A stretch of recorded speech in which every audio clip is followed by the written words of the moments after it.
मुत्तहदा अरब अमारात के मशहूर यूट्यूबर और ब्लॉगर खालिद अल मरी एक मरतबा फिर पाकिस्तान के दौरे पर मौजूद हैं। खालिद ने अपने सोशल मीडिया अकाउंट पर पेशावर की तस्वीर पोस्ट की और साथ लिखा कि मैं पाकिस्तान की खूबसूरत कहानियां दुनिया से बांटने आया हूँ।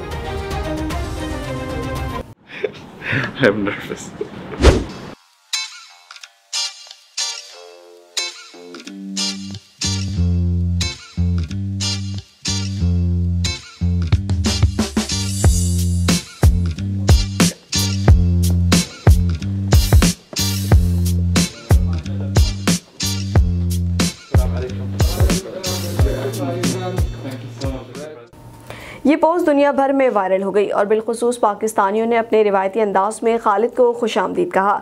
किसी ने मेहमान को अपने घर मधु कर डाला तो कोई खालिद को मुख्तलिफ तफरीही मकामात के बारे में बताता नजर आया।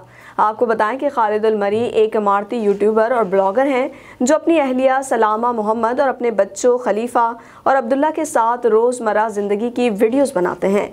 खालिद मशरिक़ वस्ता समेत दुनिया भर में मकबूल हैं और सोशल मीडिया पर इनके फॉलोअर्स की तादाद 60 लाख से ज़ायद है। खालिद अल मरी इससे पहले भी पाकिस्तान का दौरा कर चुके हैं, जब उन्होंने इस्लामाबाद और शुमाली इलाका जात की सैर की और सदर मुमलिकत आरिफ अलवी से भी मिले।